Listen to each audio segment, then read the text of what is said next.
நம்ம முதல்வர் விஜய் பதவியேற்பு விழாவில் இம்ப்ரெஸ் பண்ணிட்டாரு மக்களை சில அம்சங்கள் மூலமாக. அதில் முக்கியமான அம்சம் என்ன அப்படின்னா விஜயுடைய அந்த உடை தான். ஏன்னா அந்த உடையுடைய நேர்த்தி. ஏன்னா சம்பிரதாயமாக அரசியல் உடை அப்படின்னாலே வெள்ளை வேட்டி சட்டை, கரை வேட்டி சட்டை அப்படிங்கிறது தான் மக்கள் மனசில் பதிஞ்சு போயிருக்கு. ஆனால் அது எல்லாத்தையுமே இப்போ டிரான்ஸ்ஃபார்ம் பண்ணுற விதமாக ஒரு ப்ரொஃபஷனல் டச்சோட கோட் சூட்டில் வந்திருந்தார் விஜய் பதவியேற்பதற்கு. அது பார்க்கவே அவ்வளோ நல்லா இருந்துச்சு ப்ரொஃபஷனலிசமாக. ஸோ அது போக பார்த்திங்கன்னா மக்கள் பணத்திலேருந்து ஒரு பைசா நான் தொடவே மாட்டேன் அப்படிங்கிற மாதிரி பகிரங்கமாக அமைச்சர்கள் எல்லாருக்குமே இதை கடைபிடிக்கணும் அப்படிங்கிற மாதிரி அவங்க முன்னாடி எச்சரிக்கை விடுக்கிற விதமாக சொன்னது.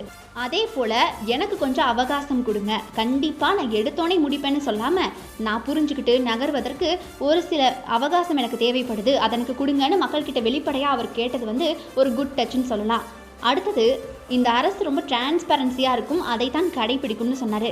அது குறித்து பார்த்திங்கன்னா வெள்ளை அறிக்கை வெளிவிடுவேன் அப்படிங்கிற மாதிரி சொன்னார். ஸோ இதுக்கு பலவிதமான கமெண்ட்ஸ் கிரிட்டிசிசமாக வந்தாலும் கூட இந்த எண்ணமே பெருசு அப்படிங்கிற மாதிரி பல விஐபிஸே இதற்கு பார்த்திங்கன்னா பாசிட்டிவாக கமெண்ட்ஸ் தெரிவிச்சிருக்காங்க.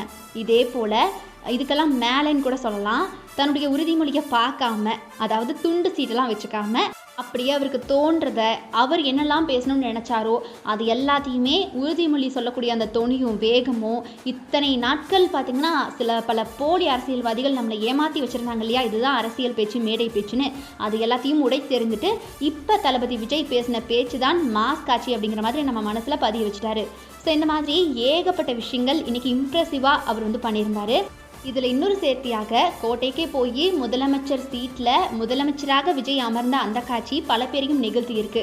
இது போக இந்த முதல் தேர்தலையே கட்சி ஆரம்பித்த 2 வருஷத்துலேயே டிவிக்கே சாதித்த முக்கிய அம்சங்கள் அப்படின்னு ஒன்று இருக்குது. அவங்க சந்திக்கிற முதல் தேர்தல் இதுதான். ஆனால் அவங்க சாதித்த நிறைய விஷயங்கள் ஏராளம் இந்த தேர்தலில். ஏன்னா அவ்வளோ சாதனைகள் பண்ணியிருக்காங்க டிவிக்கே. 35 வயதுக்கும் குறைவான 23க்கும் மேற்பட்ட வேட்பாளர்கள் வெற்றி அடைஞ்சிருக்காங்க இந்த முதல் தேர்தலையே. அது போக 26 பட்டியலின வேட்பாளர்கள் வெற்றி பெற்றிருக்காங்க. திருப்பத்தூர் தொகுதியில் மட்டுமே முன்னாடி ஆளும் கட்சியாக இருந்தவங்களை தோற்கடிச்சு, ஒரே ஓட்டில் தோற்கடிச்சு வெற்றி பெற்றிருக்காங்க. அதே போல் 12 பெண்கள் டிவிகேல வேட்பாளர்களாக வெற்றி பெற்றிருக்காங்க. போட்டியிட்ட எந்த தொகுதியிலையுமே டெபாசிட் இழக்கலை அப்படிங்கிறது கூடுதல் தகவல்.